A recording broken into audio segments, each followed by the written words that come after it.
নমস্কার। আজকে হাতের লেখা কীভাবে সুন্দর করা হবে সেই প্রসঙ্গে আলোচনা করতে গিয়ে তার প্রথমে যেটা করা দরকার, আমি এখন সেটাই শুরু করছি। সেটা হচ্ছে যে আমাদের লেখার উপাদান বলতে একটা বর্ণ কি দিয়ে তৈরি হয়েছে সেটাকেই আমি উপাদান বলছি। একটা বর্ণ রেখা দিয়ে তৈরি হয়েছে। এই রেখা কত রকমের? আসল ব্যাপারটা হচ্ছে এরকম যে আমরা যে জিনিসটা দিয়ে লিখি, ধরুন কলম দিয়ে লিখি বা এরকম পেন্সিল দিয়ে লিখি, যাই দিয়ে লিখি না কেন, সেইটাকে আমরা যে কোনো বর্ণ লিখতে গেলে বা কোন দিক থেকে কোন দিকে কীরকম দাগ দিই, সেই দাগগুলো কত রকমের হয় সেটাকেই আমি বলছি হাতের লেখার উপাদান।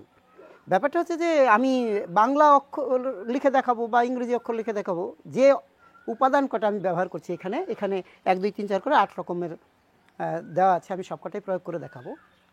তো এই যে উপাদানগুলো, এই কটা দিয়ে শুধু বাংলা নয় বা শুধু ইংরেজি নয়, পৃথিবীর প্রায় সমস্ত লিপি লেখা সম্ভব।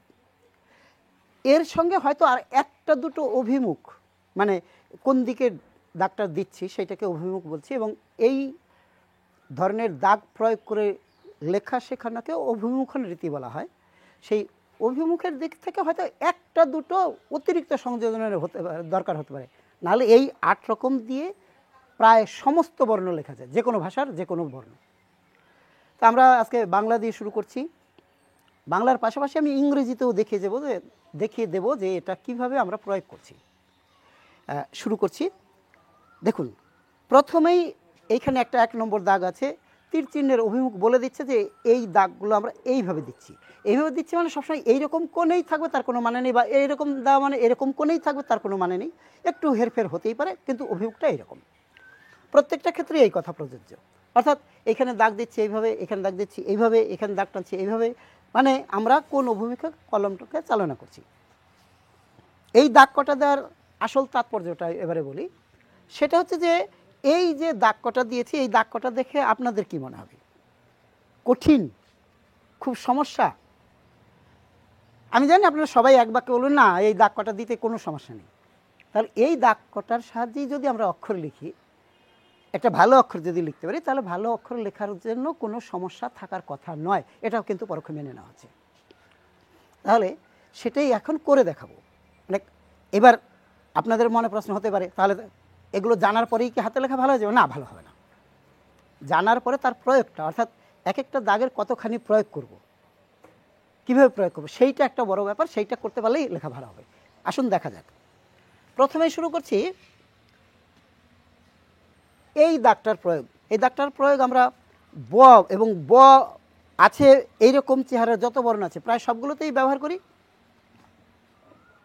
আমি ব দিয়ে দেখাচ্ছি। এটা মাত্রা দিলাম। মাত্রা দেওয়ার পরে এই দাগটাকে আমি ব্যবহার করে দেখাচ্ছি।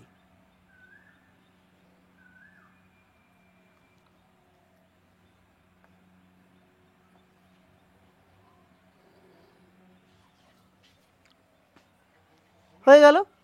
এই দাগটাকে আমরা এই অভিমুখে টেনেছি, দেখানো হলো। এবার ইংরেজিতে এটা দেখাচ্ছি। শুরুতেই আমরা যে অক্ষরটা দিচ্ছি,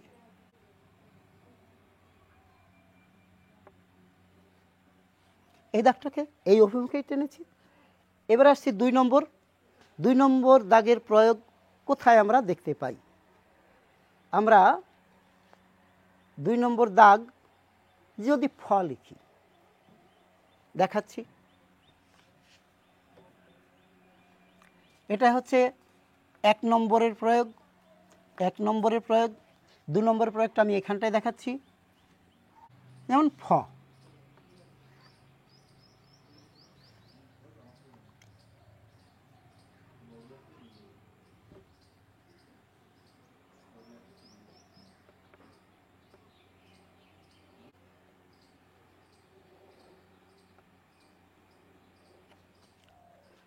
এটা যে এইখানটায় প্রয়োগ করা হয়েছে, একই রকম দেখাচ্ছি। এ বা ভি যাই লিখে না কেন, তার মধ্যে এ লিখলে পরে আমরা কীরকম করছি, এর এই দাগটা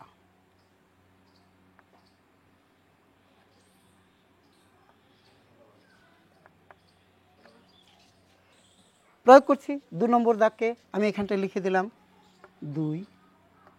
2। 3 নম্বর দাগ, বাংলা যদি দ লিখি, দ,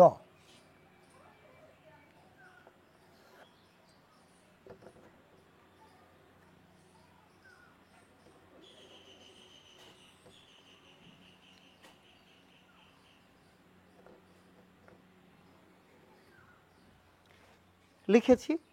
এর মধ্যে দেখা যাচ্ছে যে আমরা প্রয়োগ করেছি এখানে। যদি কে লিখি, এই যে কে, এবার মাঝখান থেকে এই দাগটা,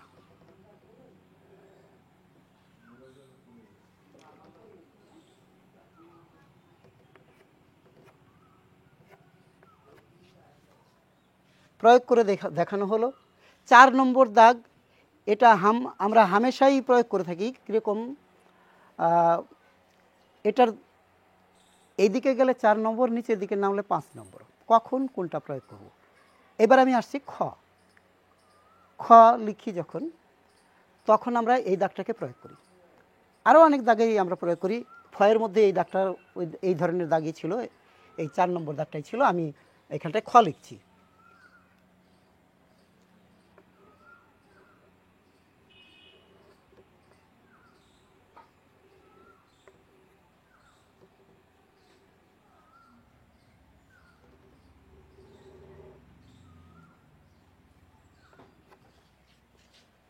প্রয়োগ করেছি।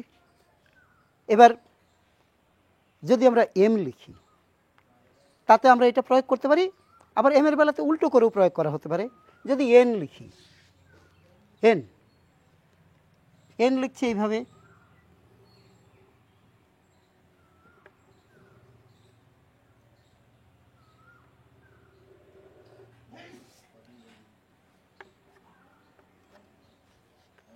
প্রয়োগ করেছি।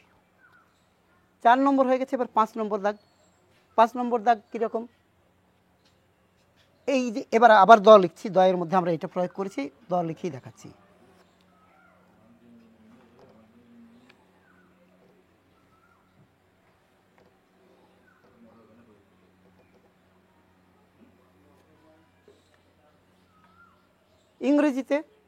ইংরেজিতে 5 নম্বর এই কে এর মধ্যে লিখেছি। বির মধ্যেও আমরা লিখি।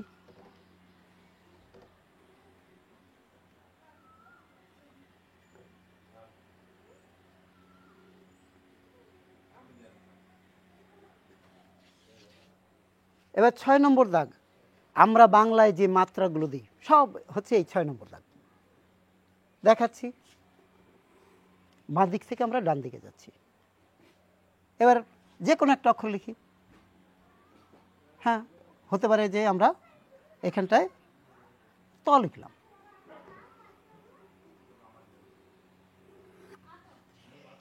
পূর্ণমাত্রাই হোক আর অর্ধমাত্রাই হোক, এই দাগটাকে আমরা প্রয়োগ করি। আর ইংরেজিতে এ লিখলে পরে আমরা এই দাগটাকে প্রয়োগ করছি। যেমন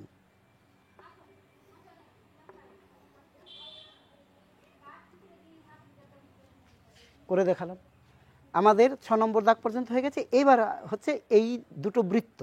এই দুটো বৃত্তর বেলাতে আমাদের একটু সতর্ক থাকতে হবে। আমরা কখনো পুরোটাও ব্যবহার করতে পারি, কখনো অসম্পূর্ণ আকারে খানিকটা ব্যবহার করতে পারি।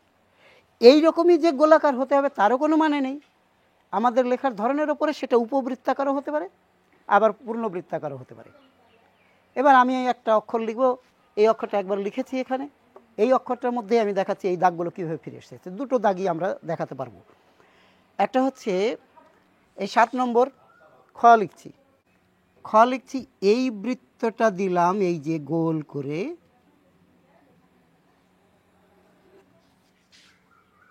এটা আসলে 8 নম্বর। কিন্তু এই দিকে যেই আমি ঘুরিয়ে দিলাম,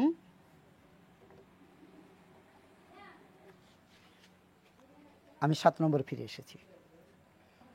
এবার আমি এই দাগটা সাদা হওয়া উচিত।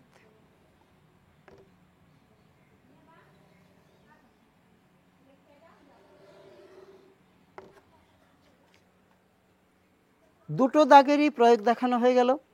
এবার ইংরেজিতে আমরা কি করব? ইংরেজিতেও আমরা এরকম ও লিখি। যখন এইভাবে যদি ও লিখি, এইভাবে যদি ও লিখি, তাহলে 8 নম্বর দাও। আর যদি ও এইভাবে করে লিখি তাহলে 7। যদি পি লিখতে যাই, পি লিখতে গেলে পরে দেখা যাবে এর আংশিক প্রয়োগ হচ্ছে। এই দিলাম, এই 7 নম্বরের, এই যে 7 নম্বরের অর্ধেকটা,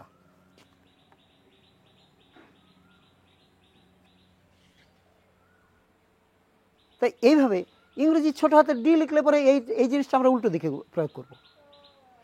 অর্থাৎ এইবার যে কোনো একটা অক্ষর দিয়ে আমরা প্রয়োগ করে দেখতে পারবো যে সেই অক্ষরের মধ্যে এই দাগ কটাই ঘুরে ফিরে এসেছে। এটাকে কতখানি প্রয়োগ করতে হবে, এই আলোচনাটাই হচ্ছে সবচেয়ে বেশি গুরুত্বপূর্ণ।